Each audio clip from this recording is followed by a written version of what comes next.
Olá pessoal, muito boa noite para você que nos assiste aqui na TVT e nos acompanha pela Rádio Brasil Atual. O Revista Brasil TVT começa agora comigo, Cosmo Silva, e com Ana Rosa Carrara. Boa noite, Ana Rosa. Boa noite, Cosmo. Boa noite também a quem nos acompanha. A cidade de Belém, capital do estado do Pará, será sede da Cúpula da Amazônia, que será realizada nos dias 8 e 9 de agosto. Os 8 países sul-americanos que compartilham a floresta amazônica, a Bolívia, o Brasil, a Colômbia, Equador, Guiana, Peru, Suriname e Venezuela já confirmaram presença. Quem mandou matar Marielle Franco? Essa resposta sobre os mandantes do assassinato da vereadora e do seu motorista, Anderson Gomes, pode estar bem próximo.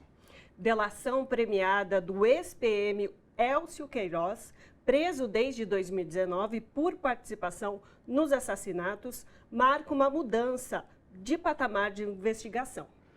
Os desdobramentos do caso Marielle Franco e o Dia Internacional da Mulher Negra Latino-Americana e Caribenha, celebrado no dia 25 de julho, serão discutidos no Revista de hoje. Manifestações políticas e culturais por todo o Brasil lembraram a data que teve como principal mote a defesa da democracia, país sem racismo e pelo bem viver.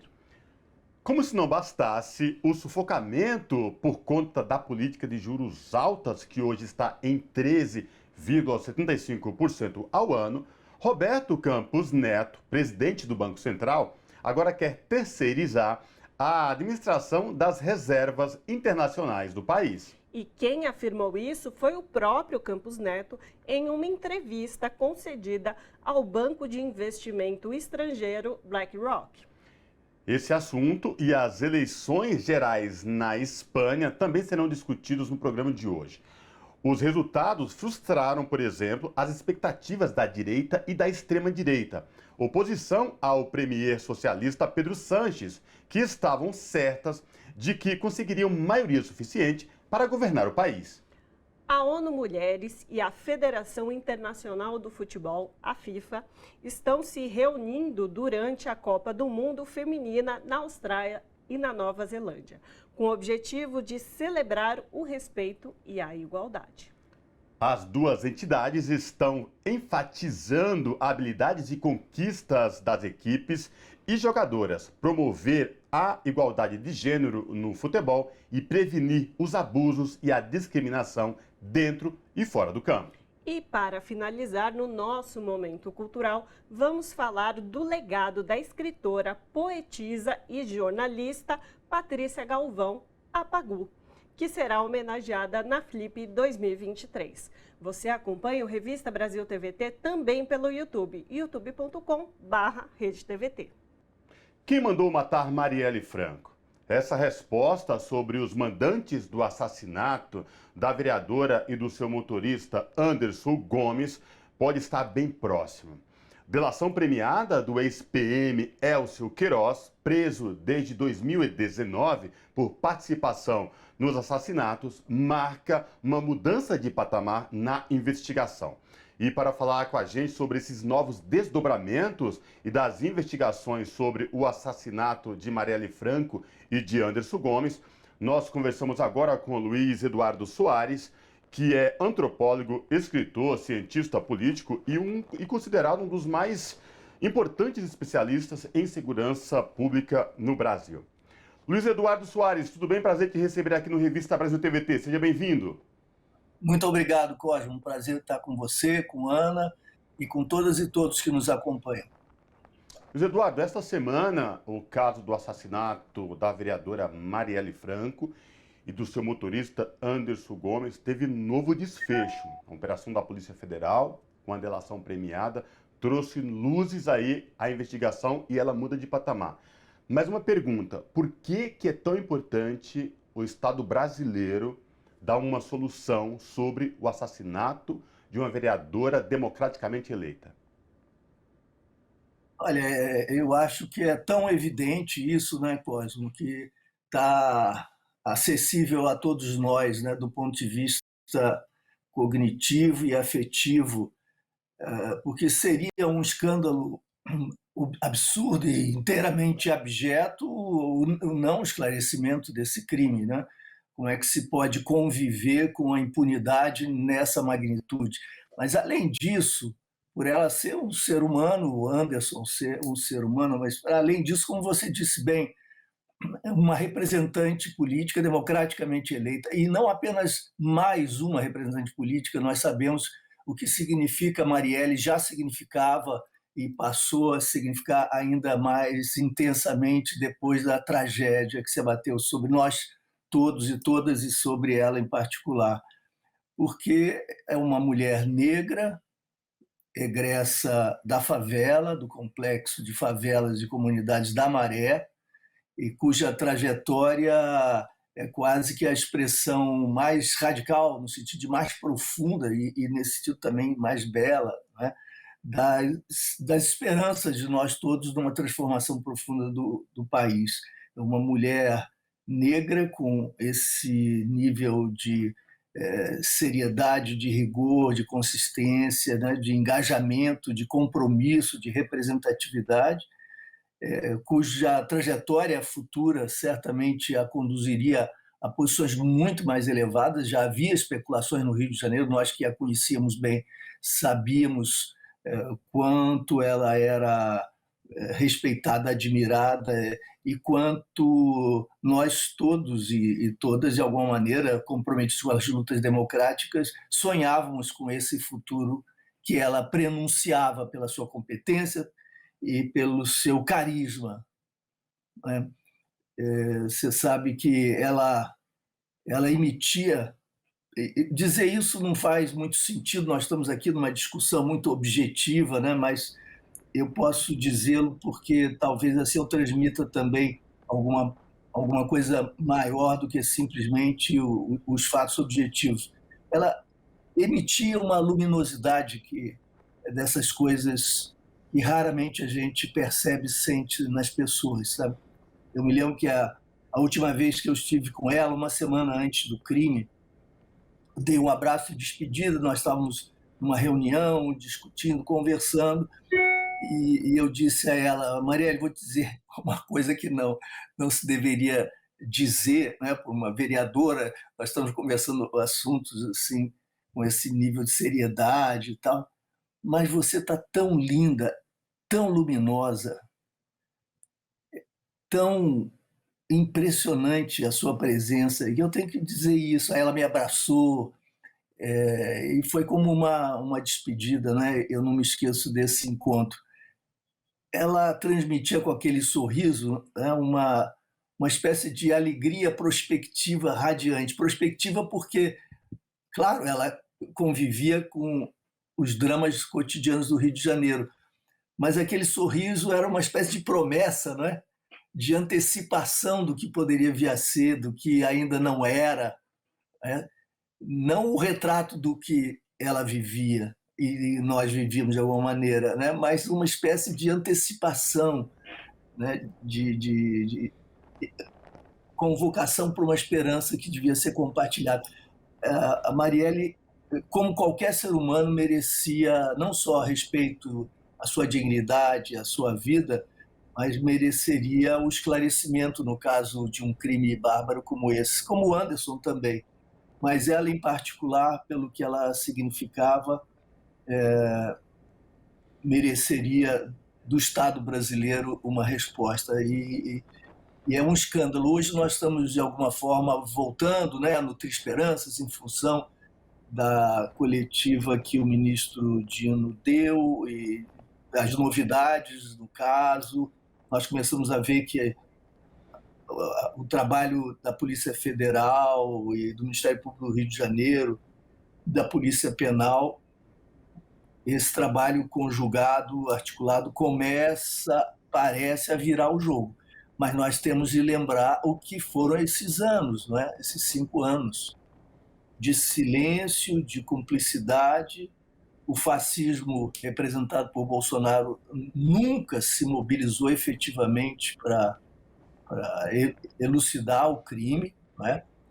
Foi omisso, indiferente, e nós tivemos, durante esses anos todos, uma demonstração do pior das nossas polícias, porque houve obstruções ao próprio processo investigativo no interior da própria Polícia Civil, nesse caso, com interferência também de representantes da Polícia Militar, etc. É como se nós tivéssemos aí, então, uma síntese do pior do Brasil e do pior do Estado brasileiro, né?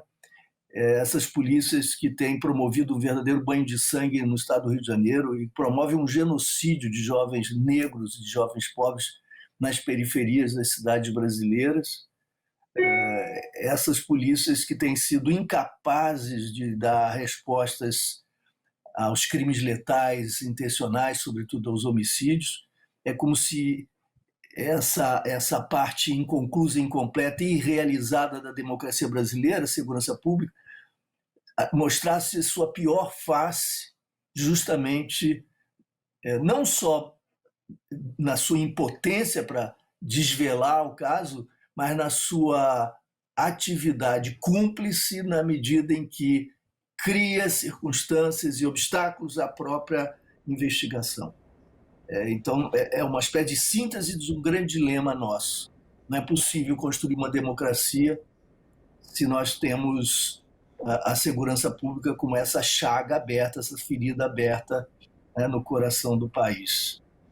Luiz Eduardo, nesse sentido que você coloca sobre a importância de chegar a uma resolução dos fatos e de quem mandou realizar o crime, para além já do que a gente sabe de quem foram os executores, e a gente, nessas últimas semanas, tivemos aí mais informações de passo a passo do que aconteceu no dia anterior, no dia realmente do assassinato de Marielle Anderson e posteriormente também como eles se articularam para encobrir a relação deles com o crime. E aí, nesse sentido, eu te pergunto que, de fato, essa delação e esse novo depoimento da esposa do Rony, isso traz uma esperança da gente ter uma agilidade, uma celeridade nesse processo, para além também do compromisso, como você já disse, de Flávio Dino, né, pelo Ministério, de que isso seja solucionado agora o quanto antes? Esperança, sim, sem dúvida, sem dúvida. E eu sempre tive esperança que começava pela derrota do fascismo no Brasil e que seria sucedido, então, por um governo de reconstrução democrática que colocasse a elucidação desse crime como uma das suas metas prioritárias, né? Então, essa esperança já existia em germe, de alguma maneira, e foi alimentada e agora fortalecida nessa última semana pelos últimos eventos. Mas nós devemos também ter presente um grão de ceticismo, de cautela, para que não haja também ilusões. Devemos nos lembrar que nessa história toda houve muita queima de arquivo. Queima de arquivo são os assassinatos de testemunhas, de possíveis depoentes, de personagens importantes que pudessem ajudar a esclarecer o crime.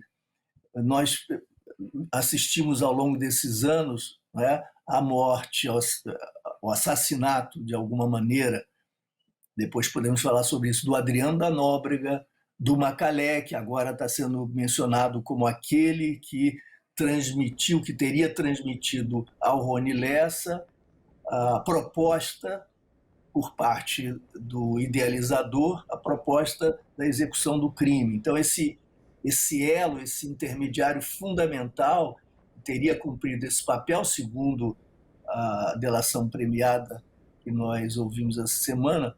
Esse personagem foi assassinado em 2021, numa avenida à luz do dia, e há inclusive vídeo, né, reportando esse fato.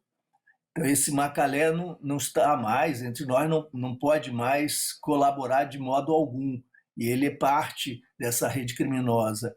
Foram mortos também o rapaz cujo apelido era Orelha, o Carlos Alexandre Pereira Maria, um PM reformado, todos eles PMs reformados, o nativo Anderson Cláudio da Silva, que era o cabeça, enfim, vários personagens ligados a essa trama criminosa que foram sendo executados ao longo do tempo, porque esse é um tempo não só de omissão, de inação, de impotência, de cumplicidade, de boicotes sucessivos, mas também de queima de arquivo.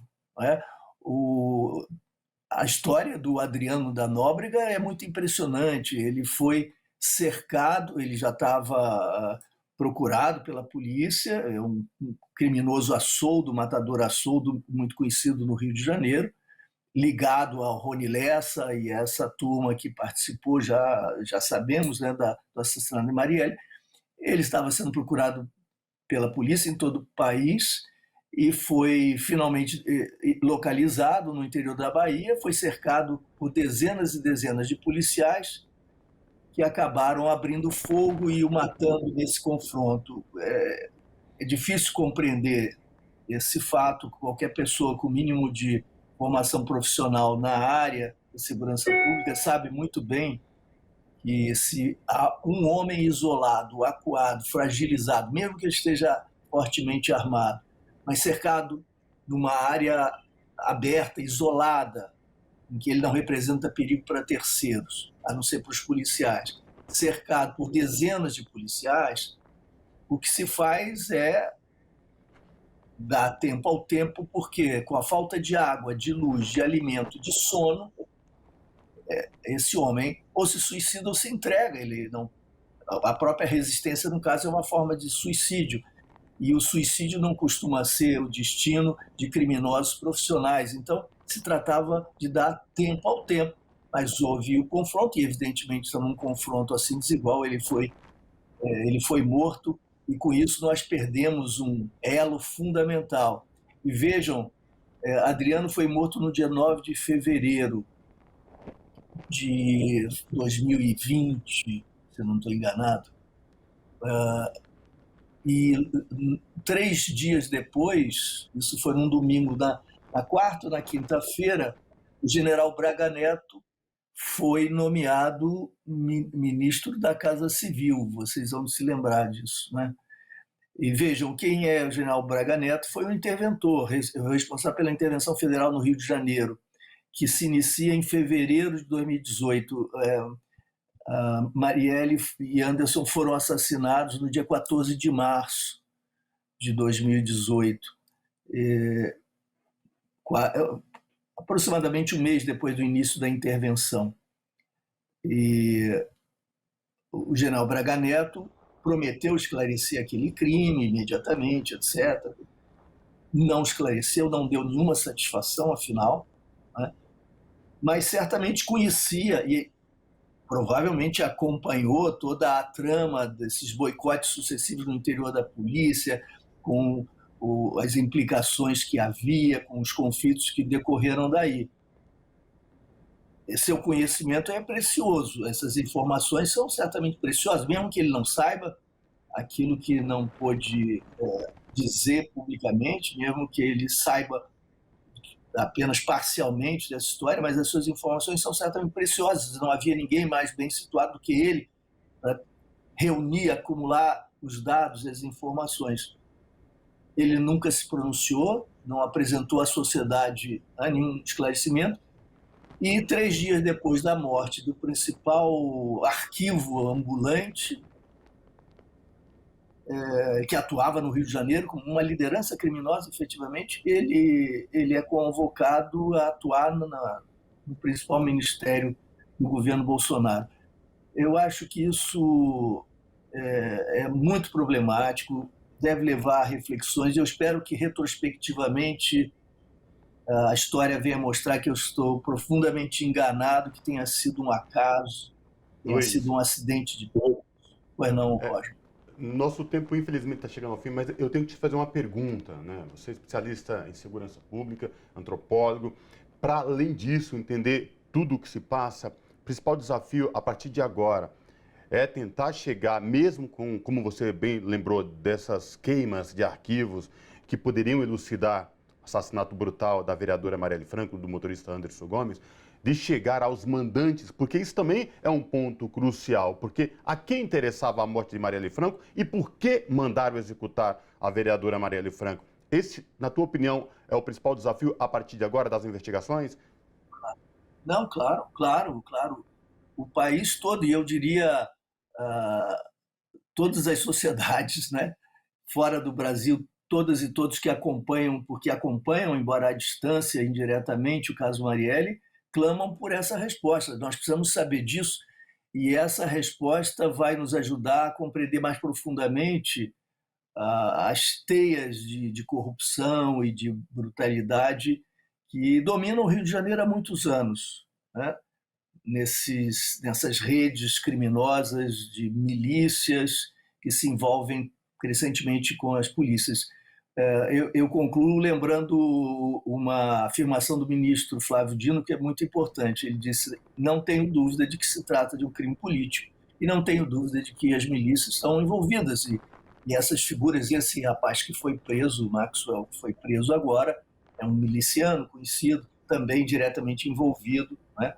Portanto, esclarecer não só vai nos permitir finalmente fazer o mínimo de justiça, e devemos isso à família de Marielle, à sua memória, e a de Anderson também, mas vai permitir também que a gente conheça um pouco mais o Rio de Janeiro e as razões pelas quais nós caímos nesse abismo, até para que consigamos nos reerguer. Perfeito. Tá certo, então conversamos com Luiz Eduardo Soares, que é antropólogo, escritor, cientista político e considerado como um dos mais importantes especialistas em segurança pública no Brasil. Luiz Eduardo, obrigada por conversar com a gente hoje e, de fato, a nossa esperança é que esse crime não fique impune para quem também foram os mandantes do crime. Obrigada. Claro, Ana. Obrigado, Ana, Cosmo. Um abraço a todos. Abraço, até a próxima. As eleições gerais da Espanha e os resultados frustraram as expectativas da direita e a extrema-direita, oposição ao premier Pedro Sánchez, que estavam certas de que conseguiriam maioria suficiente para governar o país. Sobre essa questão, a revista Brasil TVT conversa agora com Beto Vasques, que é estrategista político. Beto Vasques, tudo bem? Prazer te receber aqui no Revista Brasil TVT, seja bem-vindo. Tudo bom, Cosmo? Tudo bom, Ana? Um prazer estar com vocês. Um prazer poder conversar com os telespectadores da TVT. Maravilha. Beto, vamos trazer aqui para os nossos telespectadores da TVT e também ouvintes da Rádio Brasil Atual esse panorama do resultado agora das eleições gerais da Espanha. Havia uma expectativa muito grande de que a direita e a extrema-direita conseguissem maioria para governar o país, mas não foi bem isso que as urnas mostraram. Queria te ouvir sobre essa questão, Pedro. Então, Cosmo, a gente tem um cenário que foi muito particular. Para entender essas eleições presidenciais, a gente precisa olhar os 5 últimos anos na Espanha, a gente perceber que e se a gente olhar então o último ciclo de 2015, os últimos 8 anos, estamos falando de 5 eleições presidenciais e uma moção de censura vitoriosa, né, que é quase que uma tensão de uma eleição presidencial. Então, em 8 anos, 6 eleições presidenciais, vocês podem imaginar o período de vertigem política que atravessou o Estado espanhol nesses últimos 8 anos. A gente observando esse processo, tentando entender o que aconteceu, olhando a última janela desse processo, que foi o período dessas eleições, essas eleições começam quase que na eleição municipal e estadual anterior, autonômica, como eles dizem, né? A Espanha é um estado unitário e tem comunidades autônomas, que seria algo parecido com os nossos estados federativos. E dentro das comunidades autônomas, os municípios. Pois bem, a gente teve no dia 28 de maio, estamos falando de pouca coisa de 2 meses antes dessas eleições, nós tivemos as eleições municipais e estaduais. E o Vox, que é a extrema-direita espanhola, teve um resultado importante, e o Partido Popular, que é a direita tradicional espanhola, teve um resultado também muito importante. Com isso, eles conseguiram alcançar maiorias para começar a conformar governos. Como que funciona, e aqui um parênteses, o sistema espanhol? é um parlamentarismo onde a população escolhe através de listas partidárias. Então, eu não escolho um candidato, eu escolho um partido. Eu sei qual que é a lista do meu partido. Então, tá lá, o primeiro nome da lista é fulano, o segundo, o terceiro. Então, se o meu partido tiver 10 nomes eleitos, eu sei que são os 10 primeiros da lista. Mas eu voto num partido. E os partidos ocupam suas frações no parlamento. Então, um partido tem 10 deputados, o outro tem 50, outro tem 60. E há como uma espécie de segundo turno no colégio eleitoral, ou seja, entre os próprios deputados eleitos. Eles precisam formar 50% mais um para conseguir a maioria e poder governar. O que acontece? Os resultados das eleições municipais de 28 de maio permitiram que ao Partido Popular fosse possível chegar ao governo fazendo pactos com a extrema-direita, com o Vox. Havia até então só uma experiência de um governo autonômico, né, de uma comunidade autônoma, onde havia um pacto PP-Vox, que era Castilha e León. Esse pacto de Castilha e León, que foi, digamos assim, o primeiro exemplo de uma aliança, tão ruim deu que hoje, de 6 deputados, o Vox caiu para 1. A gente costuma dizer que Vox, quem conhece, não vota. Então, obviamente, o eleitor de Castilha e León deixou de votar na extrema-direita porque viu, como a gente costuma falar também na Espanha, a pele do lobo. Né? Deu para perceber o problema que é ter uma gestão baseada numa guerra cultural, costumes, né? com consignas vazias, insuflando, gerando ódio. Enfim, coisas que a gente também parecidas com as que a gente infelizmente viu no país nos últimos anos aqui no Brasil. Pois bem, o que acontece para que haja essa expectativa de que a direita e a extrema-direita fossem ter um resultado e desinflou do 28 de maio para cá? Porque entre o 28 de maio e as eleições presidenciais, o Partido Popular, que é a direita espanhola, foi obrigada a começar a articular os pactos de governo com a extrema-direita. Então, o Pedro Sánchez fez uma jogada tática muito arriscada, mas muito exitosa, o atual presidente do Partido Socialista Obreiro Espanhol, que foi no dia seguinte das eleições municipais, uma vez que o partido dele tinha tido um resultado ruim, ele falou, então, eu estou tomando isso como uma crítica ao meu governo, e se os espanhóis não estão felizes, então eu vou antecipar as eleições. E ele usou o prazo mais exíguo que existe na Espanha, que o presidente pode convocar as eleições e é um prazo de 56 dias. Então, no dia seguinte das eleições de 28 de maio, quando populares e a extrema-direita estavam comemorando o resultado, foram pegos de surpresa com o Pedro Sánchez antecipando as eleições. Isso obrigou que eles começassem a estabelecer os seus pactos em outras comunidades, em outros capitais municipais, né? Capitais de comunidade autônoma. E o que acontece? Esse processo de construção de governos entre a direita e a extrema-direita permitiu à sociedade espanhola começar a observar um conjunto de pérolas da extrema-direita.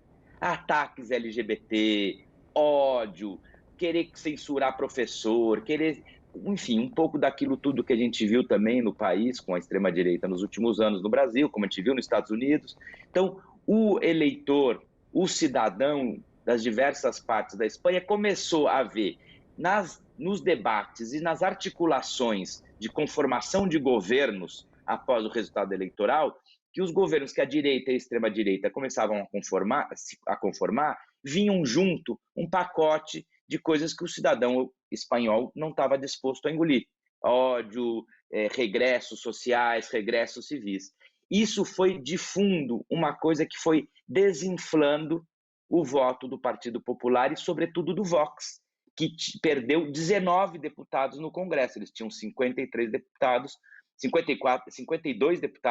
e foram para 33.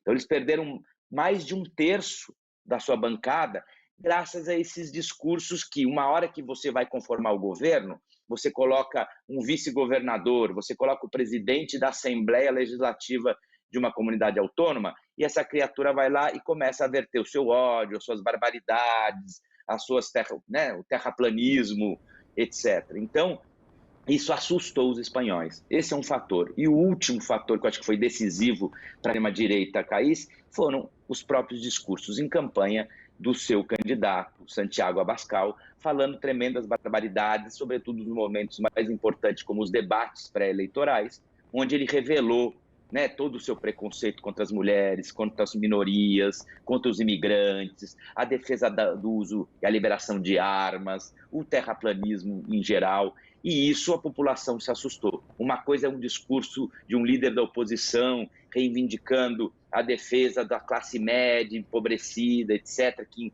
em um certo momento até funcionava muito bem, mas outra coisa é quando começa a aparecer na casa das pessoas de forma destapada um discurso odiento, violento e preconceituoso. Isso, felizmente, a sociedade espanhola pôde ver ao longo desse processo e explica em grande medida essa redução do eleitorado do Vox. Por sorte do povo espanhol. E agora eu gostaria de escutá-lo sobre uma questão que é: a Catalunha tem ali uma relação bastante específica, né? A região da Catalunha, a sua população, parte dela pede a repartição, né, a independência da Espanha como um lugar autônomo.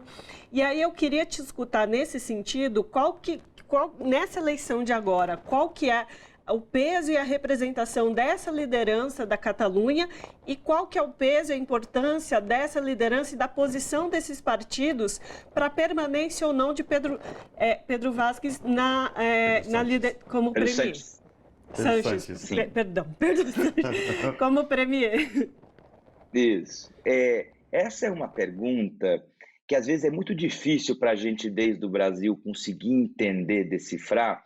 Eu confesso que na minha experiência levou alguns anos morando na Espanha para conseguir entender realmente nas veias o que quer dizer essa questão do processo de construção de identidades nacionais dentro de um mesmo Estado.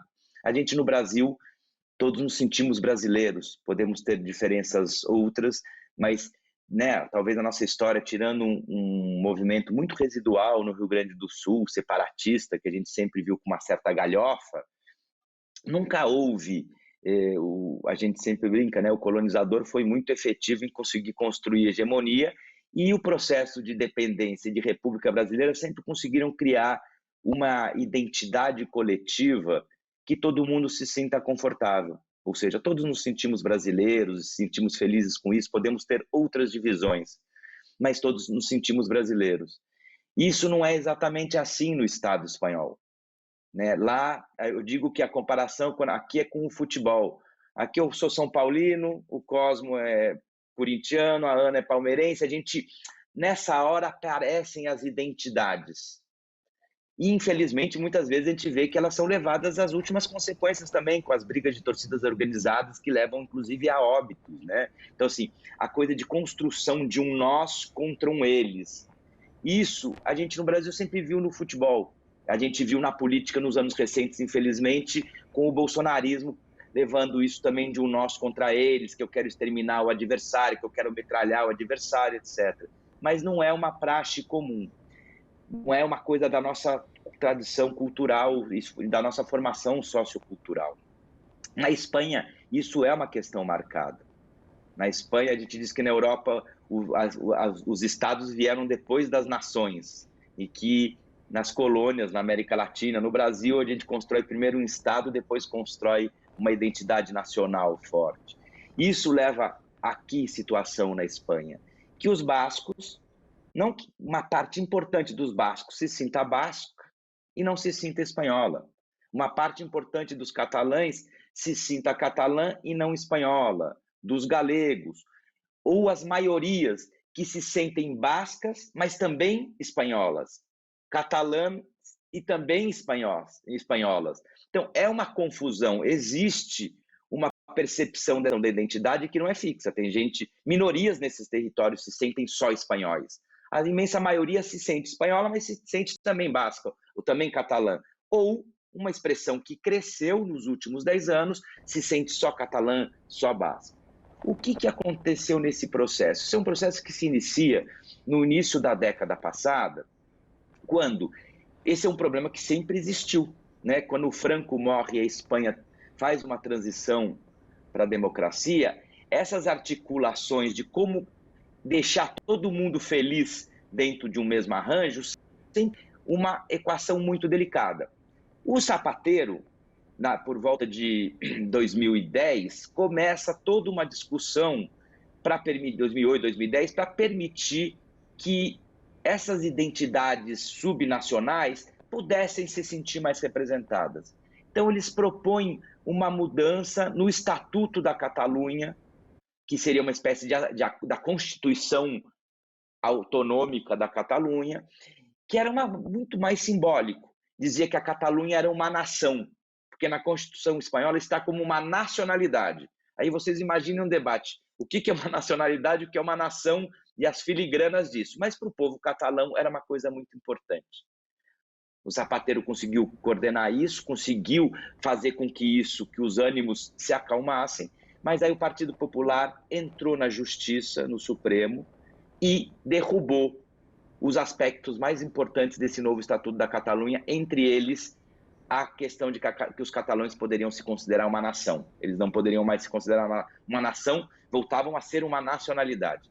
Isso gerou o pretexto para que setores independentistas nesses territórios estimulassem esse movimento. Então, virou um fla-flu de elites, muitas vezes. É a elite de direita espanhola contra uma elite, muitas vezes, de direita catalã, usando isso de dizer um é o inimigo do outro. Para a elite espanhola, o ETA, nesse momento, estava deixando de atuar, felizmente, mas precisava a elite espanhola conservadora criar um novo inimigo interno. Então, se já não é mais o ETA, são os independentistas. E para as elites de direita, também foram muito convenientes esse discurso, porque dizia, é o discurso que se construiu, que era o que eles chamavam, Espanha nos rouba. Por quê? Porque eles diziam, a Catalunha é uma das regiões mais desenvolvidas, e a Espanha pega o nosso imposto para financiar os andaluces preguiçosos. Alguma coisa a gente consegue ver parecida no Brasil também, um preconceito de uma zona econômica mais pujante contra outra região do país. E as elites conservadoras estimularam isso, mas isso se estoura quando vem o movimento dos indignados.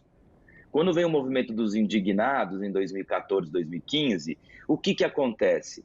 Esse movimento ele acontece de forma mais expressiva na Espanha, em Madrid e na Catalunha. Os jovens ficam acampados por meses na praça principal de Barcelona e da cidade de Madrid. E o que eles tinham em comum? A crítica aos recortes neoliberais que os governos estavam promovendo. Naquele momento, o momento final agônico do governo Zapatero, que foi obrigado pela União Europeia a fazer os ajustes, e o governo recém-eleito da Catalunha, de direita, que foi o laboratório de políticas neoliberais que no ano seguinte o partido de direita, Partido Popular, faria na Espanha. Então, para eu justificar os recortes que eu estou fazendo na Catalunha em serviços sociais básicos, eu justifico, olha, a direita catalã articulou esse discurso, o problema é que Espanha nos rouba, por isso que agora eu tenho que piorar o seu hospital, a sua escola, o seu transporte público catalão. Então, foram insuflando lado a lado os ânimos. Isso foi crescendo até que gerou um movimento independentista muito forte pedindo um referendo. O processo eles levaram quase às últimas consequências. O Estado espanhol, a justiça espanhola, atuou depois de forma muito dura, condenou todos os líderes políticos do processo independentista. Isso aumentou a mágoa, aumentou o rancor, aumentou a divisão. E estou falando isso nesses últimos anos, né? De 5, 6 anos para cá, que explica a pergunta da Ana. Para a gente entender esse contexto, eu peço desculpa, Ana, porque é muito complexo para a gente entender essa dimensão identitária muito mais forte que a ideológica no xadrez político nesse momento. Então, esses líderes catalães são presos, agora a maioria já está com prisão domiciliar. O grande líder deles, que era o governador, o presidente da comunidade autônoma, governador, era o presidente da Catalunha, o Carles Puigdemont, que está refugiado, é o único que não foi preso, porque se refugiou na Bélgica. Pois bem, ele ficou refugiado, os outros foram presos e agora estão com prisão domiciliária, foram inabilitados politicamente, proibidos de competir eleitoralmente, etc. Esse ressentimento continuou muito grande, continuou com uma divisão e se criaram duas Espanhas. Uma conservadora, que quer fazer um governo mão dura com o PP e com o Vox e, entre aspas, enquadrar os independentistas. Tanto que o discurso do PP e do Vox nessas eleições era que o outro lado era o ETA, os independentistas e os comunistas globalistas. Então eram os inimigos internos. E do outro lado existe uma tentativa de encontrar um equilíbrio muito difícil entre o PSOE, que é o Partido Socialista Obreiro Espanhol, do Pedro Sánchez, o espaço à esquerda dele, que foi encabeçado pela Yolanda Díaz no SUMAR, que é o espaço que foi reconstituído, que era a antiga Esquerda Unida, mas que nos últimos anos quem hegemonizou foi o Podemos. Esse espaço, mais o espaço do PSOE e do Pedro Sánchez, mais os partidos nacionalistas, bascos, catalães, galegos, valencianos, aragoneses, todas essas alianças, de esquerda e de direita. Vejam vocês que curioso, que inclusive a direita basca já apoiou o governo do Pedro Sánchez e já vai apoiar de novo. Porque o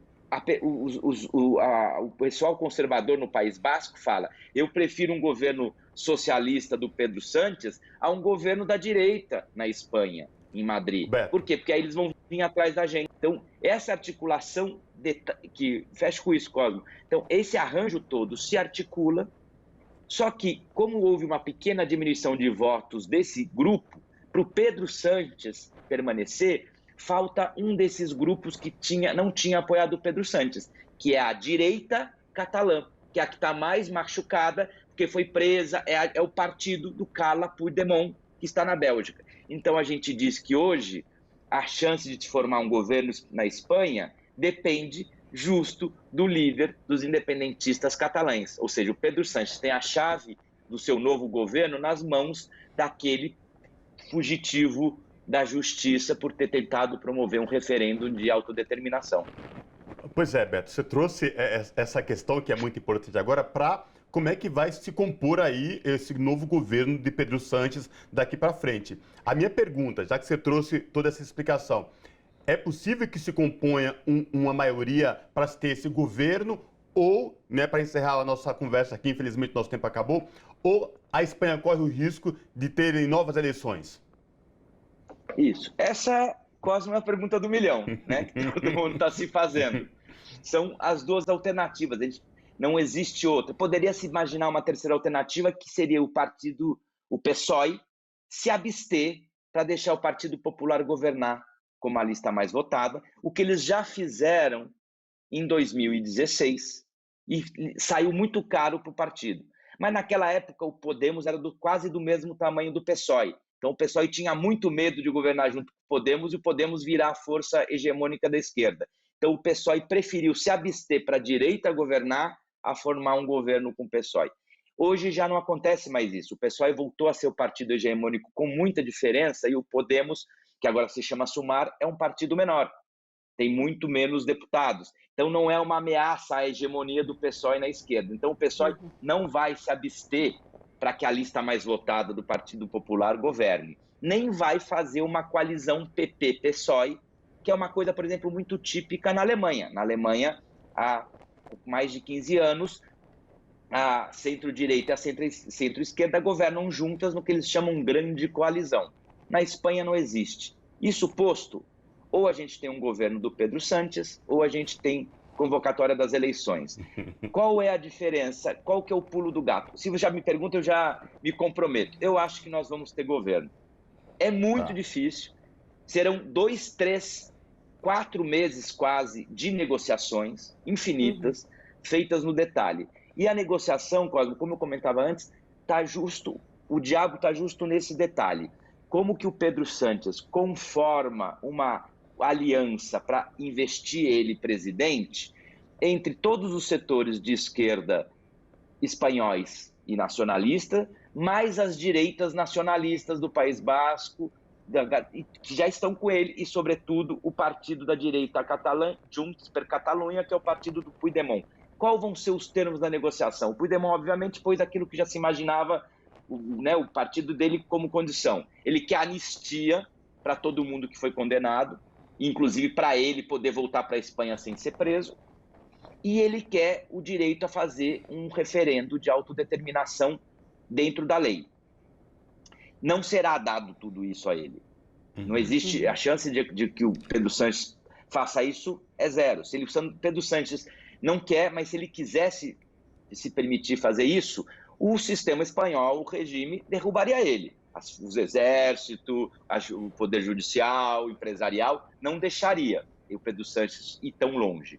Então, a questão é, qual é a solução mágica, do ponto de vista da comunicação política, sobretudo, para que o Puigdemont possa dizer que conseguiu alguma vitória e que fez o Pedro Sánchez ceder, e o Pedro Sánchez venda para a Espanha conservadora que a cessão que ele fez é pequena. Ou seja, qual é essa articulação que vai permitir ao Pedro Sánchez dizer que não cedeu praticamente nada e o Puigdemont dizer que o Pedro Sánchez cedeu muito, para que o Junts per Catalunya se abstenham, não é que votem a favor, se abstenham, tirem os 7 votos deles do colégio eleitoral e aí o Pedro Sánchez, por um voto, tem a maioria dos outros votos. Esse é o desafio que vai demorar 3 meses para que se encontre essa fórmula. Eu acredito que encontrarão. E com certeza é o que a gente vai acompanhar desde aqui do Brasil, com olhos muito atentos para ver o que de fato será o futuro aí da população espanhola. Conversamos com Beto Vázquez. Hoje eu estou difícil com os nomes, desculpa, Beto. Beto Vázquez, que é estrategista político. A gente te agradece demais pela sua participação conosco aqui hoje. Eu que agradeço, um prazer e uma honra. Boa noite a todos. Abraço. Como se não bastasse o sufocamento por conta da política de juros altas, que hoje está em 13,75% ao ano, Roberto Campos Neto, presidente do Banco Central, agora quer terceirizar a administração das reservas internacionais do país.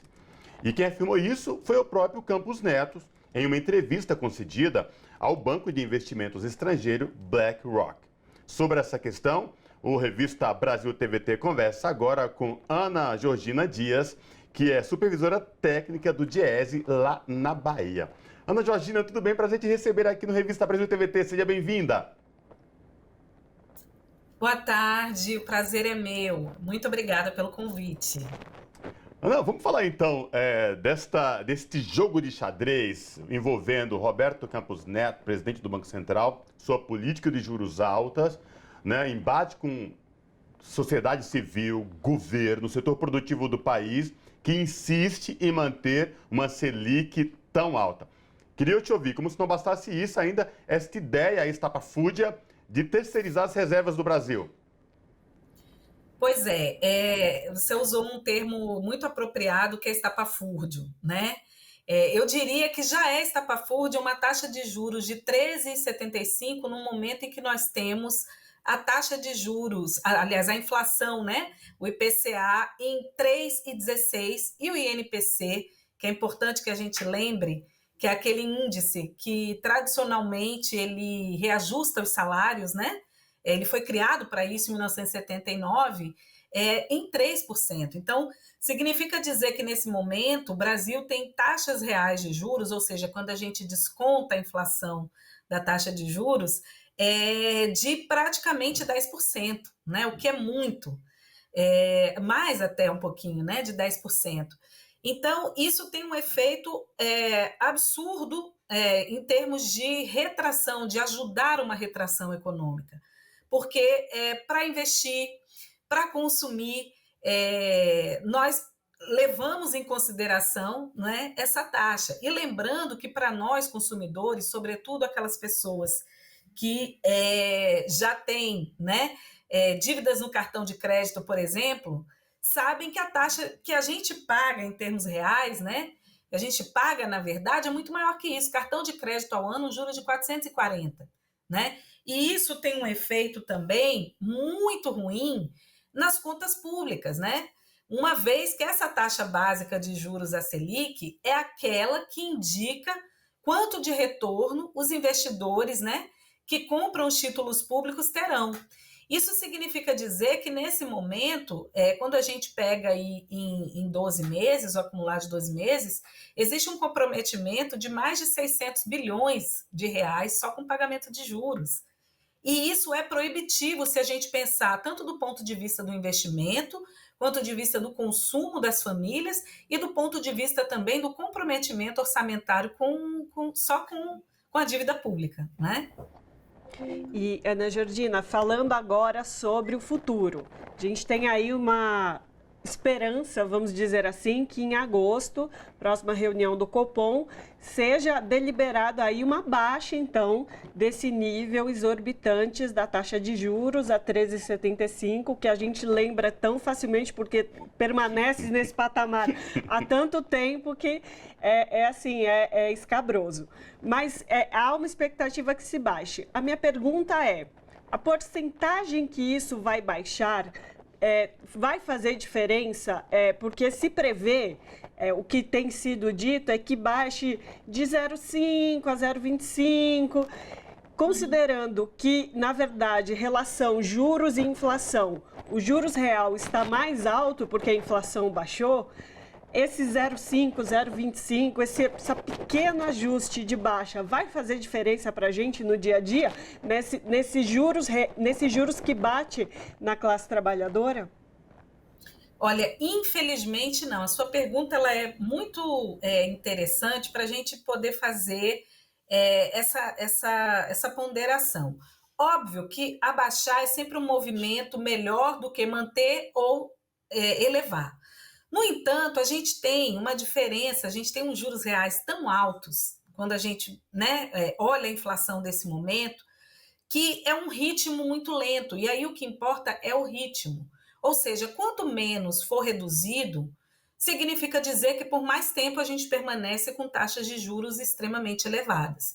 Para vocês terem uma ideia, a previsão do mercado é que para o fim do ano a taxa Selic esteja em torno de 12%. E isso eles estão sendo relativamente otimistas, porque estão pensando numa redução em torno de 0,5%, né? Mas se a gente pensar nesses 12%, ainda é muito alto, né? Sobretudo, quando a gente olha nesse momento a tendência inflacionária. Essa semana foi divulgado o IPCA 15, que é uma prévia do IPCA, né? Lembrando que o IPCA, o Índice de Preços ao Consumidor Amplo, é o índice oficial de inflação, quando a gente pensa na questão das metas, né? E a meta hoje de inflação, ela é 3,25. Então, se você tem um IPCA de 3,16, a gente já está abaixo da meta, né? Ou seja, a rigor não tem, de verdade, motivo nenhum para que se mantenha juros tão elevados. E com o IPCA 15, a prévia da inflação para o mês de julho, já mostrando também, deu deflação, né? Se eu não me engano, de 0,15, né? Então, ainda que não feche numa deflação, mas a gente sabe que o índice inflacionário ele vai ser muito pequeno, né? E lembrando que o mês de junho já teve uma deflação de 0,08. Então, assim, reduzir 0,25 ou reduzir meio, num cenário como esse, é prolongar um freio de mão puxado numa economia que não tem a mínima necessidade, né, de você estar retraindo a atividade econômica, porque o problema da inflação não era de demanda, mesmo quando ela estava alta, e muito menos agora. Ana, e o que chama a atenção é que essa política, de um lado, muito se questiona a questão técnica, né, a autonomia do Banco Central. Mas o que a gente percebe literalmente aí é jogada política. De um lado, né, alguém que ganhou a eleição presidencial democraticamente na urna e alguém que estava posto lá por um outro projeto político e que está pouco se lixando para o desenvolvimento e crescimento do país, como você bem falou, de afrouxar aí cada vez mais. Se lá no início do governo esta queda já tivesse uma sinalização, talvez no final do ano todos os brasileiros, os trabalhadores sentissem. Mas agora, se começa a sinalizar, porque a pressão é tanta, até o setor produtivo, banqueiros mesmo não aguentam mais, né, que a taxa fique tão alta, o brasileiro mesmo, a economia só vai sentir em 2024, muito provável. Isso, e na verdade, as próprias previsões de crescimento, tanto para esse ano quanto para o próximo, elas são, digamos, modestas, tímidas, exatamente porque a questão do juro é uma das questões fundamentais, né? Nesse momento, a gente tem no país uma taxa de investimento em torno de 17,7%, né? O que é muito pouco, sobretudo se a gente levar em consideração todas as necessidades que nós temos, né, em diversos setores, e aí eu destaco, por exemplo, o setor industrial, né, num processo de redução de peso dentro da estrutura econômica brasileira, que a gente chama de desindustrialização.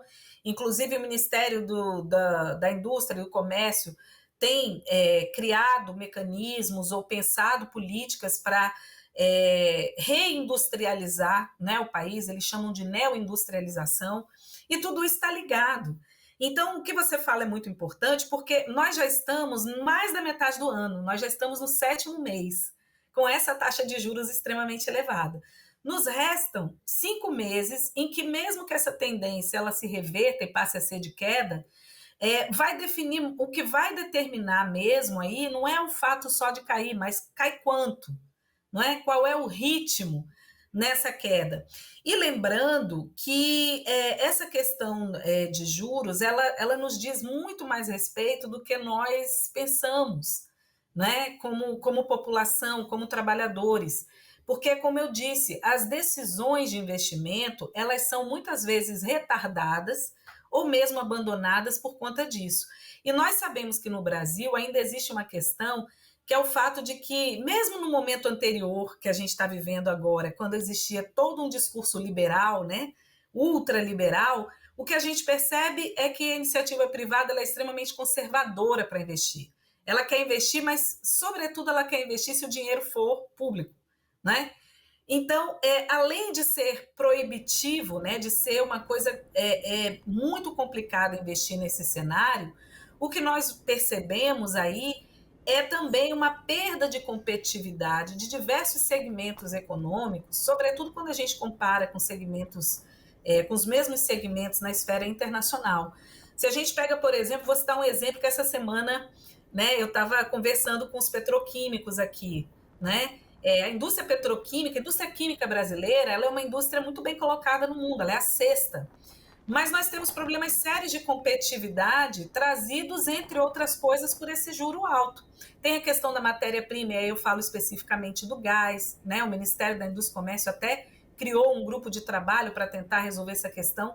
Mas todas essas coisas são importantes, mas se você não tem uma taxa de juros que seja compatível com a realidade econômica e com a necessidade, né, de estímulo econômico para essa economia, a gente vai ter situações muito delicadas e patinar por muito mais tempo do que o que seria razoável, não é? Exatamente. Então, é um cenário ainda bastante complicado, né, Ana Georgina? Mas a gente vai seguir acompanhando. A gente tem uma esperança aí que nos próximos meses a gente tenha notícias boas em relação a essa baixa de juros. Conversamos com Ana Georgina Dias, que é supervisora técnica do Diese na Bahia. Mais uma vez, outra vez, é um prazer falar com você. O prazer é meu e sempre que precisar, estamos aqui à disposição. Boa tarde. Abraço. E agora a gente faz um breve intervalo e volta daqui a pouquinho.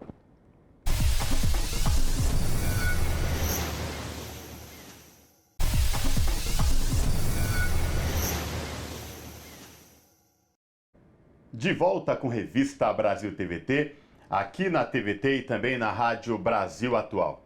A cidade de Belém, capital do Pará, será sede da Cúpula da Amazônia, que será realizada nos dias 8 e 9 de agosto. Os 8 países sul-americanos que compartilham a floresta amazônica, Bolívia, Brasil, Colômbia, Equador, Guiana, Peru, Suriname e Venezuela, já confirmaram presença. Sobre essa questão, nós conversamos agora com César Alvarez, que é consultor da FAO, a FAO que é o órgão das Nações Unidas para a Agricultura e Alimentação, e Articulação Institucional e Transformação Rural Inclusiva. César Alvarez, prazer te receber aqui no Revista Brasil TVT. Seja bem-vindo, tudo bem? Obrigado, tudo bem? Como é que vai, Ana Rosa? Cosmo? Prazer te receber aqui. César, vamos falar então desta cúpula da Amazônia, num momento tão importante que a gente vem vivenciando, com a eleição do novo governo no Brasil, e aí que já falou para o mundo inteiro a importância de se preservar a Amazônia, e não só com isso, traz países aí que têm a sua floresta amazônica no seu entorno, e o presidente Lula vem e chama essa cúpula para discutir desenvolvimento sustentável, fim do desmatamento. Queria te ouvir a importância do Brasil realizar esta cúpula da Amazônia aqui no estado do Pará, lá em Belém.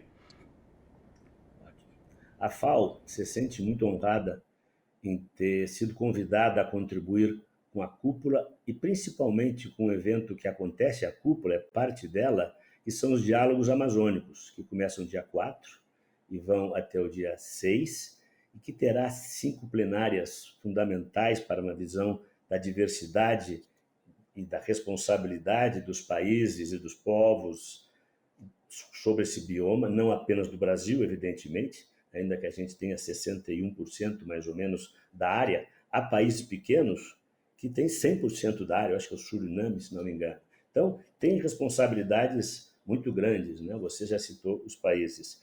E esta orientação, né, do governo brasileiro, em articulação com os demais países, de escutar os povos originários, os povos indígenas, a sociedade, os pequenos agricultores, o mundo acadêmico, no sentido de haver uma contribuição e uma participação desde sempre, né? A FAO, inclusive, tem um tema que diz consulta com conhecimento prévio e com liberdade.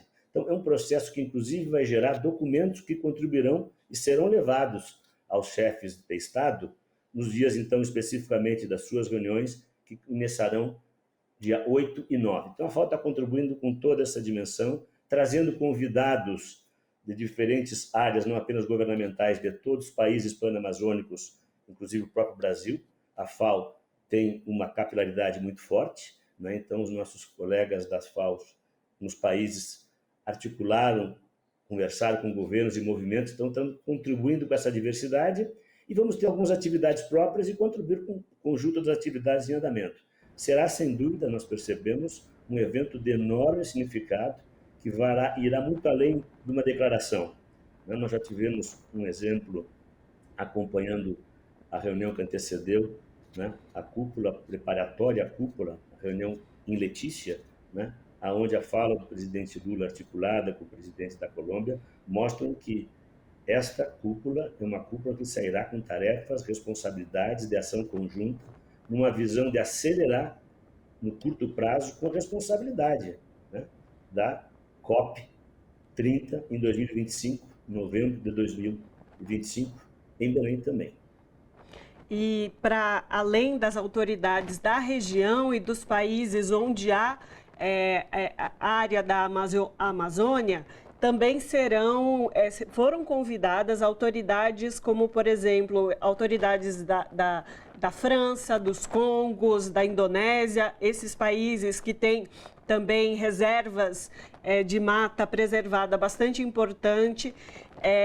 Qual que é a importância, então, dessa cúpula nesse pacto para além da região, um pacto internacional, um pacto amplo aí das autoridades mundiais no que diz respeito a realmente se garantir práticas e ações para a sustentabilidade, para a garantia de uma vida menos atingida pela emergência climática, que a gente está vendo, por exemplo, a Europa nesse momento batendo picos, né, de calor, e tudo isso faz referência a essas florestas, tanto aqui do Brasil como da Indonésia e Congo, também que ainda é o que seguram para que a situação não seja mais grave. Então, qual a importância de, além da região, ter autoridades de outras localidades do mundo?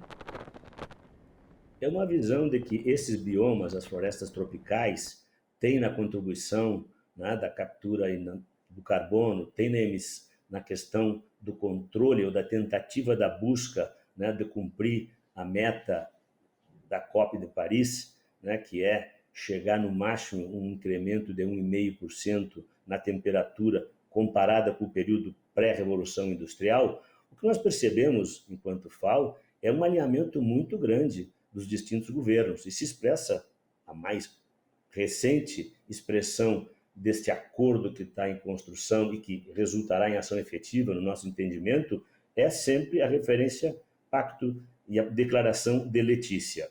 E é claro, e a visão de que estas florestas, que têm um aspecto central na questão climática, na contenção do aumento da temperatura e todas as consequências tremendas, apenas lembrando matérias dos jornais de hoje, você já deve talvez ter noticiado, né, que na comparação, né, com os dias mais quentes do ano, né, onde teria sido o dia mais quente do ano nesta data desde 1800, quando começa então a ser medida a temperatura mundial, que é claro, deve ter uma fórmula, né, da medição para diferentes regiões e momentos, né, das zonas.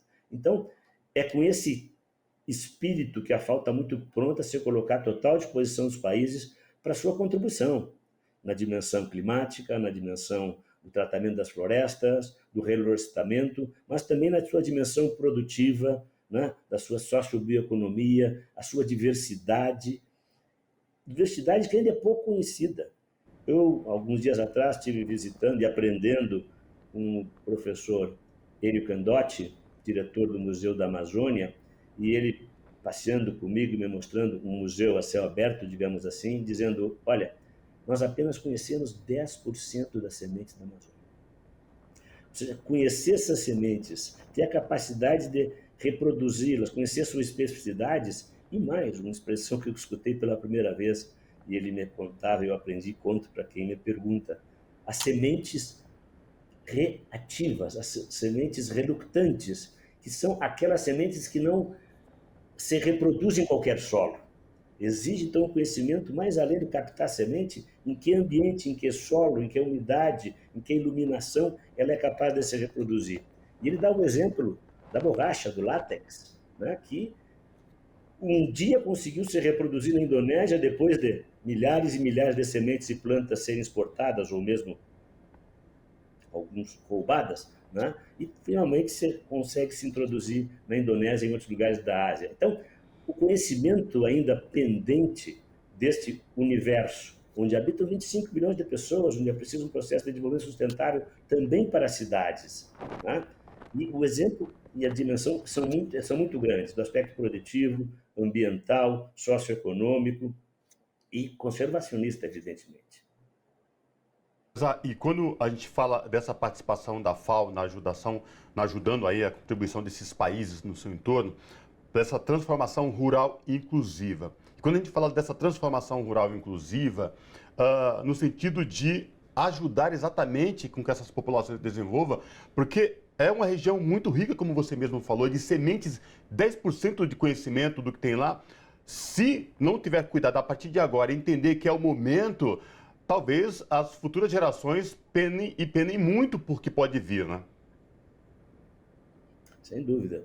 Quando a gente fala em sistemas alimentares inclusivos, resilientes, nós estamos falando também na diversidade, né, dos produtos, na visão do conjunto da cadeia alimentar, os estrangulamentos, aonde este processo não está atendendo às dimensões da dieta alimentar saudável, o ensinamento, o resgate de produtos e receitas originárias da culinária, na nutrição, nos hábitos alimentares, que são diversos também, né? Então, a FAO tem uma capacidade e uma estrutura no sentido de identificar, reproduzir, conservar e disseminar esse conhecimento todo, aonde, evidentemente, o meio ambiente e as culturas sejam similares, né? Porque a diversidade também é rica, riquíssima, né? Então, a FAO está plenamente engajada.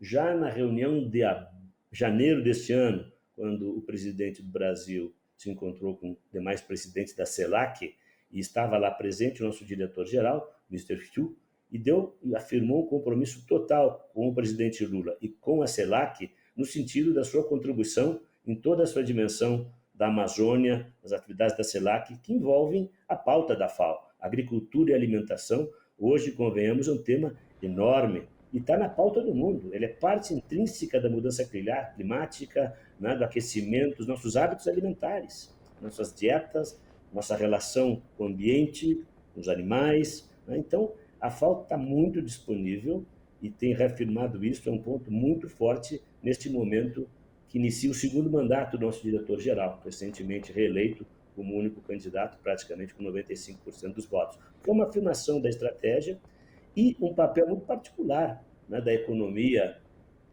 e a diversidade panamazônica, não apenas panamazônica, mas sul e centro-americana, né, num momento mundial em que as pautas emergenciais, né, tem na questão do clima o seu ponto forte, né, e na mudança climática e o aquecimento global, mas derivado e vinculados e causando tudo isto, os sistemas alimentares, para o bem e para o mal, têm que ser conhecidos e adaptados e preparados. Esse é um processo de médio e longo prazo, mas a FAO está integralmente comprometida com esse projeto. Perfeito. Conversamos com o César Alvarez, que é consultor da FAO, que é esse órgão da ONU para a Agricultura e Alimentação, em articulação institucional e transformação rural inclusiva. Muitíssimo importante essa colocação sua sobre os sistemas alimentares e toda essa relação com o desenvolvimento que a gente tem que ter mais sustentável e elaborando a partir das possibilidades de fato. Muitíssimo obrigada pela sua participação conosco aqui hoje. Eu que agradeço a oportunidade. Abraço. Abraço. A ONU Mulheres e a Federação Internacional de Futebol, a FIFA, estão se reunindo durante a Copa do Mundo Feminina na Austrália e na Nova Zelândia, com o objetivo de celebrar respeito e igualdade. As duas entidades também estão enfatizando habilidades e conquistas das equipes, jogadoras e promover a igualdade de gênero no futebol, assim como prevenir o abuso e a discriminação dentro e fora do campo. Sobre essa questão, nós conversamos agora com Noelle Silveira Canucci, que é diretora de futebol feminino da Ferroviária. Noelle, tudo bem? Prazer te receber aqui no Revista Brasil TVT. Seja bem-vinda. Boa tarde, né, gente? Tudo bem? Prazer é meu falar com vocês. Aproveitando, né, esse momento de futebol feminino, a Copa do Mundo, ela sempre vem e traz uma força muito grande, né, muito mais exposição, muito mais visibilidade. Então a gente tem que aproveitar esses momentos aí para falar mais sobre a nossa modalidade tão querida que é o futebol feminino. Pois é, e ela vem no momento onde a discussão sobre respeito e igualdade de gênero ganha mais força no meio da sociedade de forma geral, não só aqui no Brasil, mas no mundo de uma forma ampla. E nesse sentido, a Ferroviária tem um trabalho já há um longo tempo com o futebol feminino. Queria te ouvir como que é esse pioneirismo de vocês aí, como que é tratada essa questão e os desafios que vocês passaram e ainda enfrentam, porque a gente sabe que falar de futebol feminino no Brasil não é fácil por conta do machismo, da misoginia, mas vocês têm um trabalho aí que tem que ser aplaudido. Queria te ouvir sobre essa questão. Primeiramente, eu acho que é sempre válido ressaltar que o futebol feminino em Araraquara, né, e posteriormente na Ferroviária começaram em 2001. Então, dito isso, já é um sinônimo, né, de pioneirismo, pensando que fez muito antes da obrigatoriedade e sempre foi escalando em evoluções para que tomasse a dimensão e continue, né, competindo com grandes equipes que entraram aí a partir dessas obrigatoriedades que a FIFA impôs para que os clubes fizessem a categoria feminina, né? Então, esse é um ponto que é importante ressaltar. E aí, falando também até em cargos de liderança, que eu acho que é sempre importante pontuar, né? Na Ferroviária, desde 2016, tem uma mulher, no final de 2016, tem uma mulher como gestora. Então, nesses cargos de liderança, na gestão, né, em coordenação, tivemos a Lorena, quando foi a nossa primeira gestora, depois a Carol, que hoje está no Bahia, e depois da Carol eu entro como gestora do projeto, e isso é importante ressaltar porque, de fato, né, o futebol feminino está evoluindo, mas nem sempre as mulheres têm esse espaço para ter esses cargos de liderança. E, além disso, a gente também tem mulheres na comissão técnica, na categoria principal feminina. Desde 2019, a gente tem uma mulher exercendo o cargo de técnica, né? Então, esse cargo máximo de liderança ali dentro de campo também é uma mulher que que segue. E além disso, né, mais para frente aí vocês vão ver uma novidade que nós vamos apresentar, que também é outro sinal de pioneirismo pensando em mulheres. Então agora é um breve spoiler, mas depois vocês vão estar acompanhando. Além de categoria de base, a gente sempre propiciar que essas mulheres estejam atuando, né? Porque é isso, a gente quer trazer igualdade, quer trazer muita coisa, mas se não, primeiro, não abrirmos as portas para que essas mulheres tenham a oportunidade de mostrar o quão qualificadas e tenham a competência para estar à frente seja no cargo de técnica, seja no cargo de preparadora física, enfim, todos os cargos. Nós temos pessoas qualificadas, mas precisamos colocá-las para trabalhar. Então, a Ferroviária, nesse sentido, também é pioneira e é um trabalho que vem fazendo aí ao longo dos anos. E não à toa que a gente consegue ter técnicas, né? A primeira técnica mulher a conquistar um título de campeonato brasileiro foi da Ferroviária, né? Foi a Tatiele Silveira. Depois a Lindsay, como a primeira técnica mulher a conquistar um título de Libertadores. Então, isso não é à toa, né? Temos pessoas capacitadas, mas precisamos oportunizar. Então, nesse sentido, eu falo assim com um grande entusiasmo e alegria poder falar que a Ferroviária abre portas aí e tem dado o máximo possível para que nós, mulheres, sejamos protagonistas em nossas áreas. E aí, aproveitando que você está falando desse protagonismo, desse lugar de decisão, nesse âmbito do campeonato, do futebol, da realização do esporte em si, eu queria te escutar sobre a nossa seleção brasileira de futebol feminino lá na Copa nesse momento. O que eu tenho visto, não sou especialista em futebol, por isso até te pergunto, muitas das jogadoras que estão lá nesse momento, é a primeira Copa em que elas participam.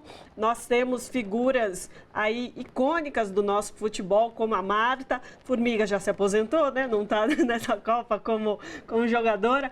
Mas o que você pode trazer dessa seleção da treinadora Pia, que está num espaço de decisão importante ali, né, de ser uma mulher? Queria ouvir sua análise. Eu primeiro fico muito feliz com a maneira como a seleção chega para essa Copa do Mundo, né? Até a estreia mostrou o quanto o futebol brasileiro evoluiu, né? As jogadoras, a nível de competição nacional, nós evoluímos muito, e a nível de atletas que foram jogar fora, que retornaram aí para jogar a Copa do Mundo, elas evoluíram demais. A velocidade do jogo, o entendimento técnico-tático melhorou absurdamente, né? E isso é importante porque a gente está tendo mais competições, seja na base, e uma qualidade melhor de competição na categoria principal. Então é isso que a gente precisa, não é só pensar na Copa do Mundo quando ocorrer, não, é pensar lá atrás até, né, e construindo até chegar à Copa do Mundo. Então, eu acho que a Pia, juntamente com toda a comissão técnica, e também falando da parte de gestão, né, Ana Lorena Marchi, que trabalhou aqui na Ferroviária, ela é a supervisora de seleções, e ela está à frente de toda essa questão de organização, e eu acho que qualificaram muito toda a questão de comissão técnica. Até aproveito para respaldar essa questão de ter mais mulheres na própria comissão, né? Essa delegação que foi mais de 50% é mulher que está na comissão técnica da seleção. Isso é importantíssimo falar, né? Eu acho que não temos que dizer. O conhecimento que a Pia traz também aqui para nós, eu acho que ela enriqueceu e traz alguns conceitos que são importantes e que evoluiu e contribuiu. E as atletas compraram essa ideia, né? As atletas confiam na Pia. E aí a gente tem um misto de gerações, né? A gente tem atletas, como você falou, a Marta, né, que é super experiente e traz toda essa bagagem para contribuir, não necessariamente vai ser titular ou vai entrar, mas ela tem toda uma bagagem e um respeito que as atletas carregam muito por ela. E no contraponto também tem jogadoras que fizeram parte aí do ciclo de seleções sub-17, sub-20 e agora estão atuando na categoria principal. Então a gente consegue trabalhar com um misto de atletas de gerações e que vai contribuindo para essa transição, porque é isso, não basta a gente pensar só no hoje, né? Então, vamos ter ali Marta, tivemos Cristiane, tivemos Formiga, mas o que a gente está construindo para as próximas Copas? Então a gente já começa a trazer essa questão de integração e também sempre ressalto a questão da Aline Gomes, né? Ela esteve no período que a nossa atleta, ela fez 18 anos agora em julho. Ela fez parte ali da preparação, ela foi suplente, agora ela já retornou ao Brasil, já está aqui descansando. Mas ela fez parte desse processo. Isso é muito rico, né? Quando que uma atleta de 18 anos, que participou de um Mundial ano passado, Sub-17, depois no mesmo ano participou de um Sub-20, e agora estava ali naquele processo na última convocação ali, né, de preparação para a Copa. Então isso é muito rico para esses atletas que estão num caminho de construção e para as atletas também que estão começando a jogar hoje, né? Eu acho que tem todo esse boom que a gente está tendo e que bom, mas a gente está tendo mais competições de base e isso vai fazer com que as meninas cada vez compitam mais, né? Estejam cada vez mais ali em atividade, e aí conforme elas vão escalando em progressão nos seus clubes, e competindo, elas vão chegar extremamente preparadas para uma próxima Copa do Mundo. E eu acho que isso a Pia bate muito, e a própria Ana Lorena, elas batem muito nessa preocupação de termos uma categoria sub-15, ter uma sub-17, ter uma sub-20 e ter a principal. A gente está pensando no futuro, e eu acho que a Pia, com toda essa bagagem, trouxe isso além da competitividade, que hoje eu acho que a nossa seleção é o ano que está mais preparada para uma Copa do Mundo. Nutti, te ouvindo, me traz recordações das pioneiras no futebol feminino e na seleção brasileira, que as primeiras seleções femininas de futebol usavam uniformes da seleção masculina. Então, todo o processo de desbravamento, de construção, de luta, que foi chegando até agora, e eu lembro das antecessoras. Eu lembro da Formiga, que já se aposentou, eu lembro da Ceci, que foi uma pioneira para que hoje nós tenhamos uma seleção com jogadoras talentosas. Aí veio a Marta, veio a Cristiane. Mas aí eu queria perguntar para você, para além disso, né, o futuro com as novas promessas, a revelação. Eu sei que a Ferroviária tem um trabalho já na base muito forte, mas como é que está essa questão do trabalho na base do futebol feminino aqui no Brasil? Bom, conforme os anos, né, estão passando e o entendimento de federação e confederação, eles estão alinhados de que precisamos ter competições de base para que aí a gente construa um futuro, né, de atletas e competições cada vez melhor. Nesse sentido, a gente tem, e falando interno no estado de São Paulo, né, nós somos muito privilegiados, até a palavra, de estar inserido no estado de São Paulo, porque é onde tem mais competição. Por exemplo, esse ano nós tivemos uma competição sub-12. Então, hoje a gente tem uma categoria sub-12, as meninas começam a jogar desde cedo e vão conseguindo trilhar dentro desse processo de formação. Elas não queimam etapa como era antes ali com as pioneiras, né? Então, nesse sentido, as meninas começam a trilhar o desenvolvimento delas desde cedo. Então, a gente tem um número de competições muito maior. Hoje a gente tem competições na categoria sub-12, sub-14, sub-15, sub-16, sub-17, sub-20. Esse é o segundo ano que a gente tem competição sub-20, por exemplo. Antes era uma outra categoria. A gente vai ter 3 competições. A gente vai ter o brasileiro, um campeonato paulista, jogaremos, vai ter 4 na verdade. Vai ter uma copinha, né, no formato do masculino, só que mais enxuta, do feminino, e a Brasil Ladies Cup, que também vai ter a categoria sub-20. Então, nesse contexto, a gente vai ter 4 competições para essa categoria sub-20 que antes não existia.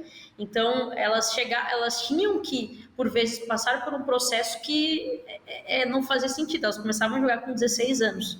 Né, na categoria principal. Então, o quão difícil é isso, né, ao longo do tempo. E aí, nesse sentido, como a gente tem mais competições, os clubes também estão investindo. Hoje a gente tem aqui no estado de São Paulo a Ferroviária, o São Paulo, o Corinthians, que está investindo cada vez mais, o Flamengo está investindo muito, o Grêmio, o Internacional, o Atlético Mineiro. Então, a gente tem diversos clubes olhando para essa questão de categoria de base, de formação, até porque, se pensarmos a quantidade de times que hoje tem jogando, disputando, a quantidade de competições que temos, se não formarmos essas atletas, lá na frente a gente não vai ter atleta suficiente para estar disputando, né? Então, e isso acarreta em várias outras coisas no ecossistema aí de indústria de futebol. Então, hoje está muito melhor, eu acho que cada vez mais vai crescer e a gente está num caminho de transformação, até muda um pouco de contexto, mas a gente está num caminho de transformação que onde o futebol feminino ele vai caminhar para o mesmo do masculino. Então a gente vai ter transações, vai ter tudo esse, né, todos esses aspectos, todo esse sistema do futebol masculino, ele vai vir para o feminino também. Então, se não formarmos, vai ficar cada vez mais difícil para os clubes até ter ser autossustentável, né? Então acho que tudo isso vai agregar muito e as atletas cada vez vão ter mais condições e o futebol cada vez vai ter uma qualidade melhor, um produto melhor aí para propor, né? Já que o futebol é um entretenimento e a gente tem que entender isso e lidar com o futebol feminino dessa forma também. Não é coitado, é uma profissão que nós temos e temos que entregar cada vez melhor. E é o que a gente espera, com certeza, que essa Copa do Mundo que acontece agora na Austrália e Nova Zelândia também efervesça isso cada vez mais rápido e que seja um caminho aí de cada vez mais mulheres, meninas e toda a estrutura cresça e se fortifique. Então, conversamos com Noelle Silveira Anucci, que é diretora de futebol feminino da Ferroviária. Muito obrigada pela sua participação aqui no Revista Brasil TVT de hoje. Obrigada, Ana. Obrigada, Cosmo. Foi um prazer estar falando aqui um pouquinho com vocês. Abraço. Um abraço. E agora a gente faz um breve intervalo e volta daqui a pouco.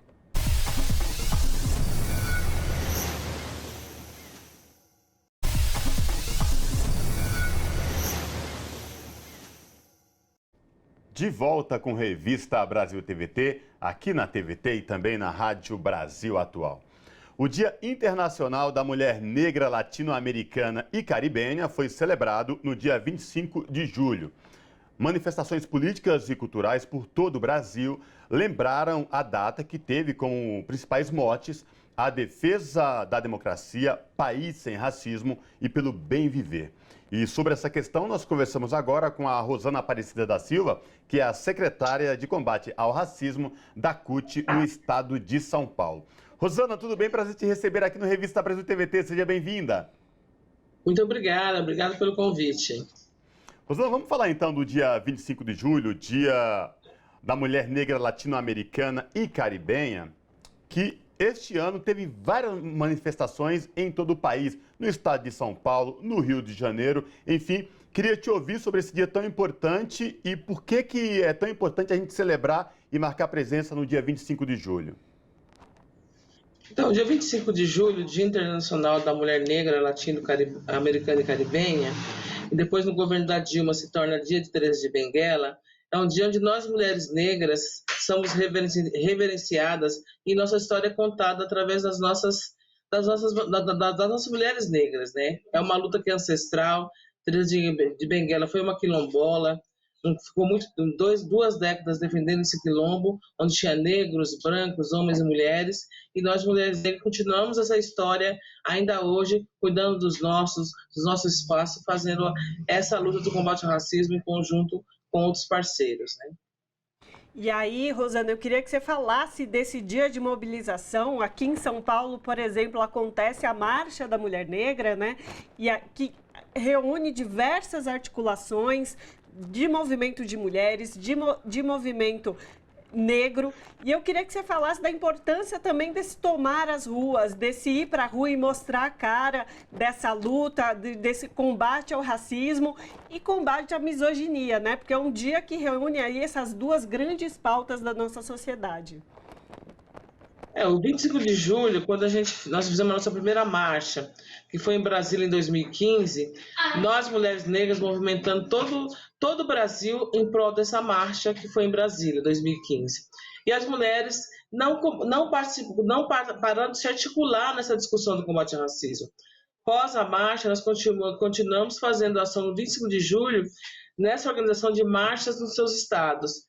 E aí foi tomando esse corpo. E como diz Angela Davis, uma mulher que não se movimenta toda uma sociedade, nós movimentamos uma grande mulheres no entorno que nós estamos. Então tem mulheres jovens, mulheres idosas, simpatizantes, e cada um com a sua bandeira. LGBTQI+, moradia, direitos humanos, saúde, contra a mortalidade da polícia. Então, quando a gente fez a marcha 2015 pelo bem viver, esse bem viver, ele é amplo. Então, cada vez mais mulheres negras, jovens aderindo a essa marcha, levando suas bandeiras e lutando contra o racismo que a gente tem no Brasil, principalmente com as mulheres negras, que são a base da pirâmide de desigualdades.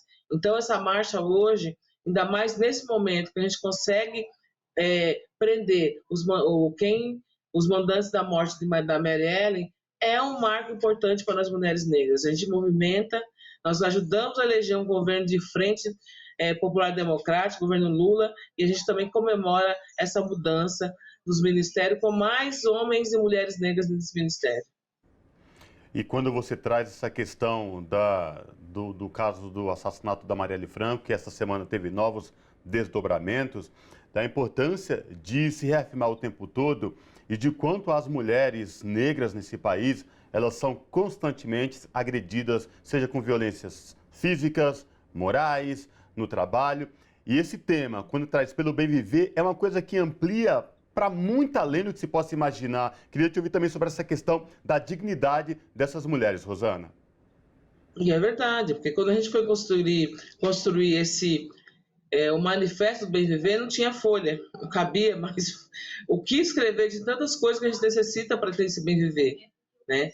E quando você traz as nossas mulheres junto de nós, que sofrem dificuldade no local de trabalho, que nós tivemos uma pandemia, aonde as mulheres negras foram a primeira a ser demitida, a primeira mulher negra que morreu foi a família, uma empregada doméstica, a família veio da Europa, ela contraiu Covid e a família viveu e ela morreu por falta do mínimo. É um remédio de diabetes, é um remédio de pressão, é um remédio de colesterol que você pode pegar no posto. Mas como você consegue essa consulta nesse posto?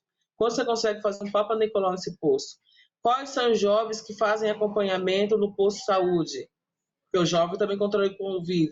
E qual jovem que sabe das suas comorbidades, jovem negro que sabe disso?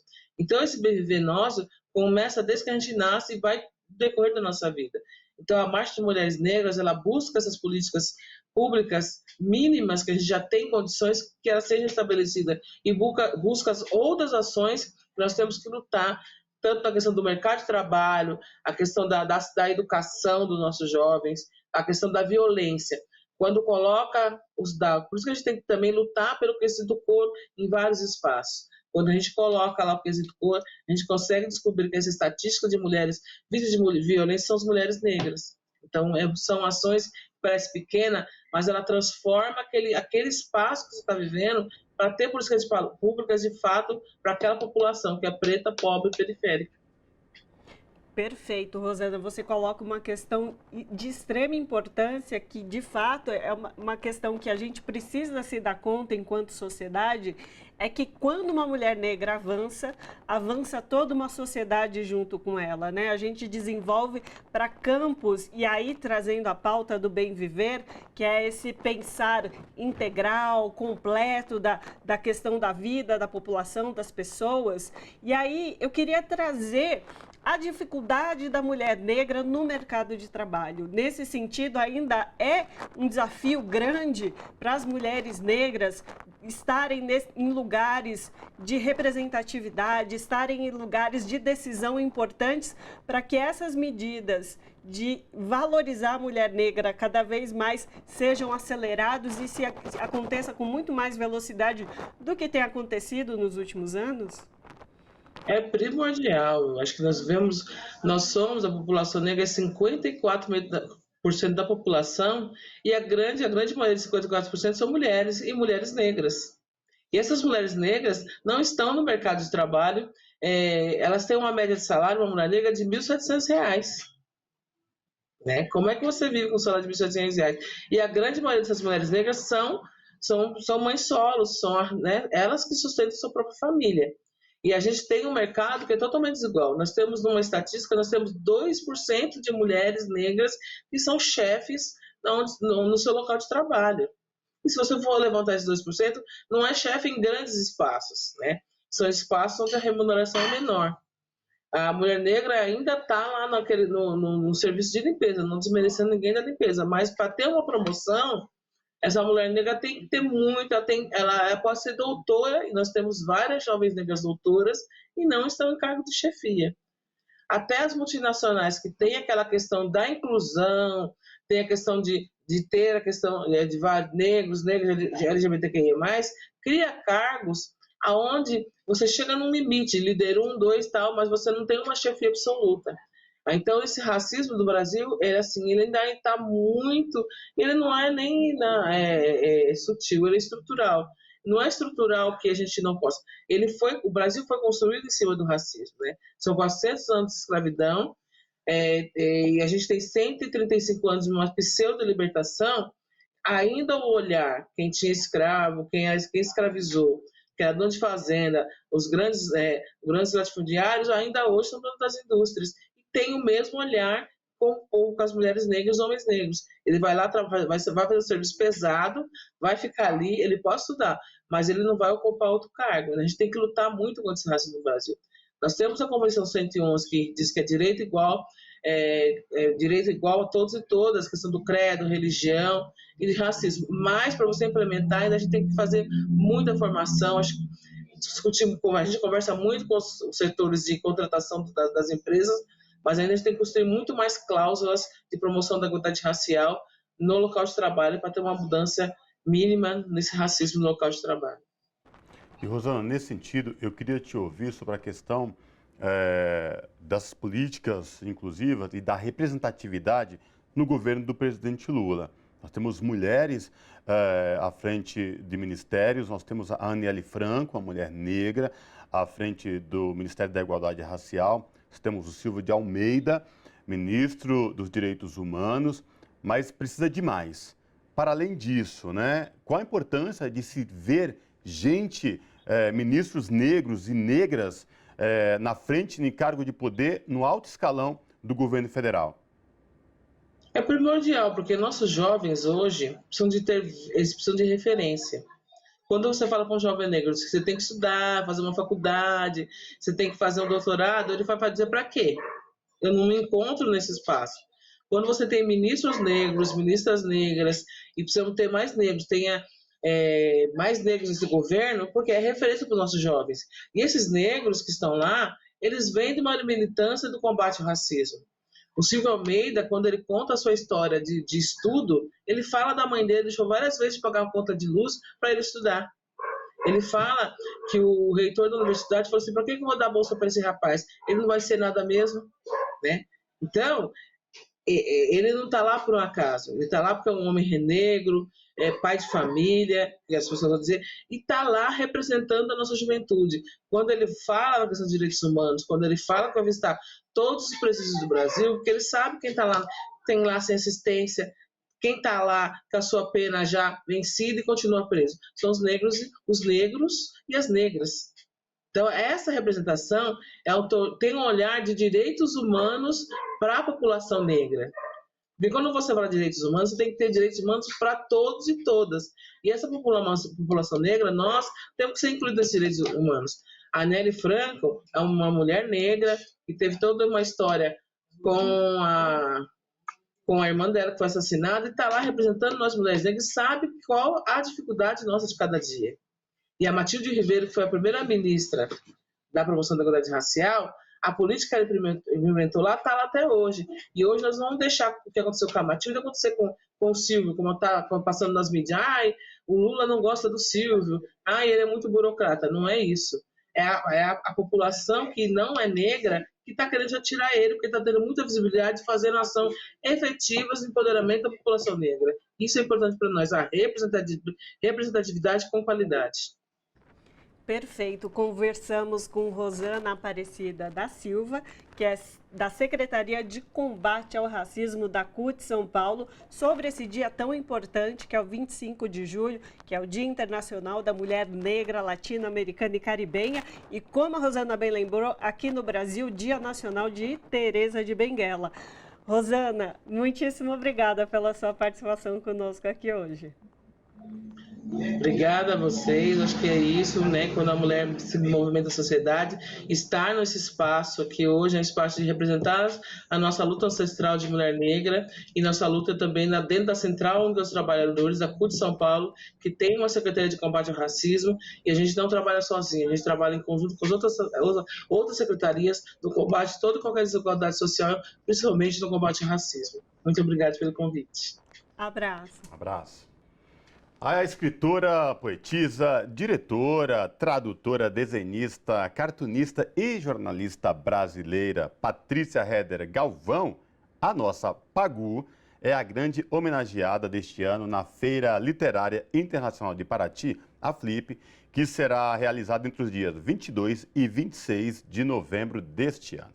Nascida em 9 de junho de 1910, em Santos, São Paulo, falecida em 12 de dezembro de 1962, em São Paulo, Pagu teve destaque significativo no movimento modernista iniciado em 1922. Embora não tivesse participado da Semana de Arte Moderna, porque na época tinha apenas 12 anos de idade. Para falar sobre o legado de Pagu, nós conversamos agora com o Rudá K. de Andrade, historiador, escritor e neto da Pagu. Rudá, tudo bem? Prazer te receber aqui no Revista Brasil TVT. Seja bem-vindo. Satisfação, é alegria, muita alegria de estar aqui com vocês aqui. Boa tarde a todos. Pois é, a gente estava falando desse momento tão importante, né? A Pagu vai ser homenageada na Feira Literária Internacional de Paraty, um momento importante. E queria discutir contigo sobre trazer para quem não, né? Hoje a gente está em 2023 e muito se fala de Pagu, se pesquisa, mas muito jovem talvez não deva conhecer a importância e o quanto Pagu foi importante para o movimento cultural brasileiro chegar onde chegou. Queria te ouvir sobre essa questão e a homenagem para ela na Flip. Puxa, é uma alegria, né? Assim, a Flip homenagear a Pagu, né? Porque, na verdade, é trazer uma história que foi sistematicamente silenciada, né? Durante muitos anos e assim, isso teve, enfim, muitas lacunas, né? Apareceram, né? Por conta desse silenciamento. E aí é um trabalho assim contínuo, né? Que eu diria que vem desde o trabalho do Augusto de Campos, que trouxe, né, na Vida e Obra a primeira assim, uma espécie de biografia dela, né? Trabalha junto de outros textos, os textos dela, né? Está aqui até o livro Pagu, Vida e Obra de Augusto de Campos, que em 81 lançou luz, né, para essa história e que com o tempo vem, né, cada vez mais ganhando espaço. Foi uma mulher importante ali dentro da nossa história, né? Ela começa a atuar como a musa antropofágica, né? Ela pega esse momento da antropofagia ainda muito jovem, tentando entender o mundo, né? E logo ela percebe que aquilo tudo não participava, não era apenas uma festa da burguesia letrada, né? E com o tempo ela vai se aproximando cada vez mais de um pensamento marxista, né? Do Partido Comunista. Ela se entrega de corpo e alma, né? Para essa história, né, da luta, da transformação desse mundo, porque, assim, quando eu penso na minha avó, eu olho assim e vejo assim, poxa, na verdade, ela tinha a compreensão de que esse mundo que a gente vive, que a gente ainda está nele ainda, é um mundo de ponta cabeça, é um mundo que não deveria ser assim, né? Digo, em termos da quantidade de misérias, das diversidades, da divergência social, né? Esse é um mundo que não é o certo, né? Não deveria estar assim, ele está de ponta cabeça. Essa indignação acendeu uma chama nela, que foi, assim, fez com que ela entregasse a sua vida pela causa, né?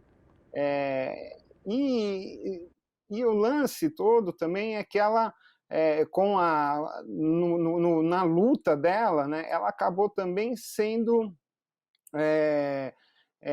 torturada, né, pelos próprios companheiros do partido também, que na época estavam seguindo linhas rígidas, né, e ela querendo sempre abertura, né, outros pensamentos, um pensamento livre, né, e aí foi uma história, né, como ela mesma pontua diversas vezes, é uma história trágica, né. Foi uma história trágica, que ela acabou sendo presa 23 vezes, passou uns 5 anos, né, nas piores cadeias que se pode imaginar.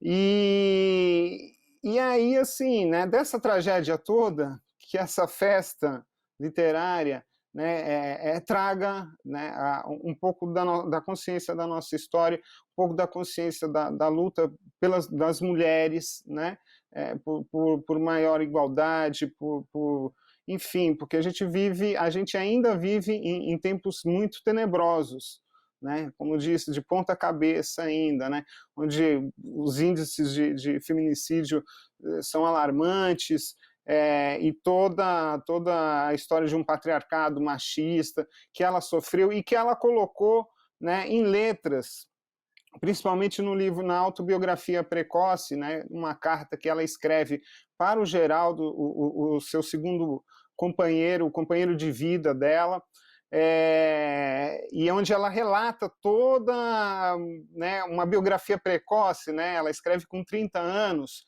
e ela relata parte da vida dela, né, do envolvimento com meu avô, o Oswaldo, né, com a entrada, a imersão do Partido Comunista, as viagens para a Rússia, para a China, né, porque, inclusive lá na China, ela recebe as primeiras sementes de soja que ela encaminha para o Brasil, né? Enfim, são muitas histórias, né? São histórias assim, que são um quebra-cabeça, né? Porque tem muita coisa, muita lacuna, muita coisa faltando. Mas é muito importante que as pessoas, que os jovens conheçam essa história, porque é uma história que fala sobre a história deles, né? Sobre a vivência deles hoje, né? Então a gente sempre olha para o passado para aprender, né? Né? Para melhor viver hoje, né? Então acho que é isso, que seja uma grande festa, né? Para a gente repensar a nossa história e continuar lutando por um mundo melhor, né? Como dizem, ela foi a militante do ideal, né? Enfim, ela tinha consciência de que esse mundo está de ponta cabeça. E, Rudá, muito interessante que você traz o Paixão Pagu, que é essa autobiografia que ela escreve muito jovem ainda, mas que ela traz relatos tão importantes e tão contundentes dessa atuação dela, tanto no PCB como também nesse movimento modernista, que ela era muito jovem, perto de Tarsila, perto do seu próprio avô, o Oswald de Andrade, outras pessoas que fizeram ali parte da Semana de 22, ela não era muito jovem, mas depois, no decorrer desse modernismo, ela tem bastante importância e impacto. Mas eu queria trazer um elemento da escrita dela, da poética. Ela, jornalista, poetisa, romancista, ela usava muito pseudônimos, né? Para escrever, para publicar. O Parque Industrial, inclusive, que é uma obra dela, ativista, vamos dizer assim, eu não sei como exatamente, aí ó, maravilha. Ela usa um pseudônimo. E aí eu queria te ouvir um pouco, talvez, sobre esse legado dessas obras que ela deixou e esses pseudônimos que ela usava, inclusive, para fazer materiais do próprio partido, manifestos também. Ela se utilizava aí de diversos versões dela mesma, vamos dizer assim. Diria uma mulher multifacetada, né? Várias patrícias, né? No caso do Parque Industrial, o partido que sugeriu ou mandou, né, ela assinar o romance proletário que ela tinha escrito como Mara Lobo, né, com um pseudônimo, e aí ela colocou Mara Lobo. ela já vinha, assim, já tinha um histórico, assim, sei lá, de apelidos da infância e coisa e tal, mas acho que o Mara Lobo abre essa perspectiva mesmo dos pseudônimos que ela vai desenvolver ao longo da sua carreira jornalística e escritora, né? Então ela vai ter Solange Sol, né? A Solange Sol, por exemplo, é um pseudônimo que ela utilizou para escrever alguns poemas, né? Um poema chamado Natureza Morta, que foi, inclusive, o que despertou né, o interesse do Augusto de Campos, né? Que não sabia quem era Solange Sol, pensou até que era um pseudônimo de um escritor, né? Homem, e que depois da morte ele descobriu, né? O Geraldo revela, não, Solange Sol era a Patrícia, né? Então, aí ela vai desenvolvendo diversos, né, inclusive para assinar a colunas do jornal, então ela vai, né, colocando diversos pseudônimos, Solange Sol, Mara Lobo, Zazá, Pati, Gin, né? A cada momento ela se vestia de uma persona e, enfim, isso só enriquece, né, a diversidade dela, das letras dela, né, que são, assim, um trabalho muito, muito forte no jornalismo e que a gente ainda tem pouco conhecimento, né, para falar a verdade. A gente aguarda ansiosamente a publicação de um livro da EDUSP, organizado pelo pesquisador David Jackson, onde ele reúne toda a obra jornalística da Pagu em 4 volumes, né? Então, são volumes de livros, sei lá, um sobre a política, outro sobre literatura, outro sobre teatro. Então, aguardamos ansiosamente para a gente, né, poder vislumbrar o gigante que ela foi, né, no jornalismo. Agora, de texto também, acho o Paixão Pagu uma coisa muito forte e acessível, né, para os jovens, inclusive, né, uma leitura que flui, é uma leitura densa, né, pesada, né, tem muitas questões ali que abre muitas discussões, mas eu acho que é isso, assim, Paixão Pagu eu elencaria como um texto que todos deveriam conhecer, porque é isso, é a história sofrida de uma mulher, mas que também representa, né, de alguma maneira, a história de muitas mulheres, né, que passaram, né, que enfrentaram a repressão, não só, inclusive, no período dela, né, porque tivemos bastante outros momentos de repressão tensos, e então acho que é isso, assim, que a gente olha para o passado, vê na Pagu, a Pagu pode nos ajudar a entender e a buscar forças para as lutas de hoje. Ô, Rudá, e quando você fala entender as lutas de hoje, como a Pagu estava muito à frente do seu tempo, à época, e como continua tão atual, porque a história se repete, os desafios para as mulheres continuam, com misoginia, com machismo, a luta já vinha desde então. E ela, ao mesmo tempo que estava muito à frente, chegamos em 2023 com a Pagu ainda muito atual nos nossos tempos atuais. E você, como escritor, queria te ouvir, o que mais da obra da tua avó, a Pagu, que te marca, ou que você mais gosta, se identifica? Olha, não, o Paixão Pagu realmente é primordioso, é um baque, né? É uma leitura muito potente, assim, joga luz para diversas questões do próprio modernismo, da própria formação do Partido Comunista, que não se tinha, né? Então, a leitura primordial é o Paixão Pagu, e volto de novo para o Pagu Vida e Obra, do Augusto de Campos, que é um compilado, né, da vida dela, com vários trechos e reflexões, e acho também que essa atualidade dela vem vindo, vamos dizer, pela diversidade de linguagem dela, né, pela força crítica que ela traz, mas assim, a linguagem, né, quando se aproxima do quadrinho, né, ela é a primeira quadrinista, né? Ela é a primeira quadrinista. Ela, inclusive, ela desenhou esse aqui é um troféu do HQ Mix que o ano passado homenagearam ela como a primeira quadrinista do Brasil. Então, acho que essa proximidade da linguagem, assim, com os quadrinhos, com os traços, com os desenhos, também ajudaram a manter ela, né, conhecida. E por último, acho que a atuação dela no teatro, né, que é a última fase dela, onde ela formou, né, teve contato lá, foi mestra, né, de Plínio Marcos, dos irmãos Mamberti, né, do Sérgio e do Cláudio Mamberti, já falecidos também.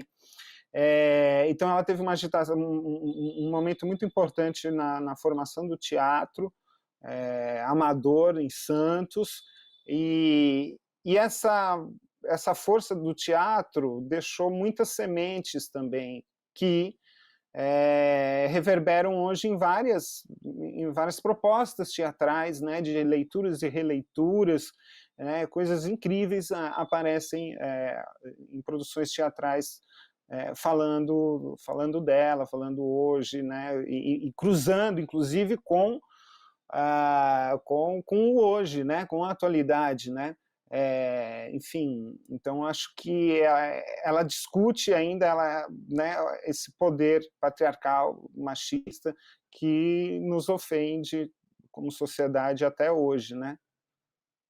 Isso, então falamos um pouco sobre a Patrícia Galvão com o Rudá K. de Andrade, que é historiador, escritor e neto da Pagu, nesse momento em que ela será homenageada na Flip. Vou aqui fazer um relato pessoal, que assim, eu li Paixão Pagu e para mim foi um marco na minha vida. Tenho referências dela, do trabalho dela dentro do Homem do Povo, que foi um material importantíssimo ali da época da ditadura, né? E tudo mais, e ela fazia a Mulher do Povo, um recorte tão importante aí na luta da classe trabalhadora. Rudá, muitíssimo obrigada pela sua participação conosco. Eu que agradeço, gente. Viva Pagu, viva Pagu. Abraço. Viva Pagu. Abraço.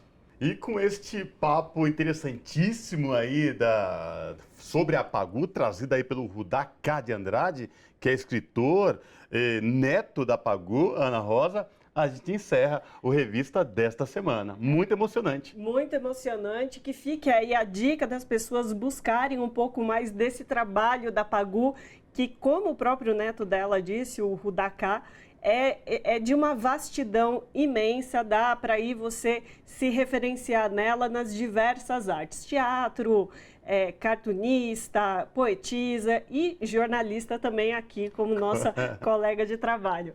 Para quem nos acompanhou nesse dia de hoje, forte abraço, até semana que vem. Pessoal, obrigado pela companhia, muito bom ter vocês aí do outro lado na TVT e também vocês ouvintes na Rádio Brasil Atual. Boa semana a todos, a gente se encontra no próximo programa. Tchau!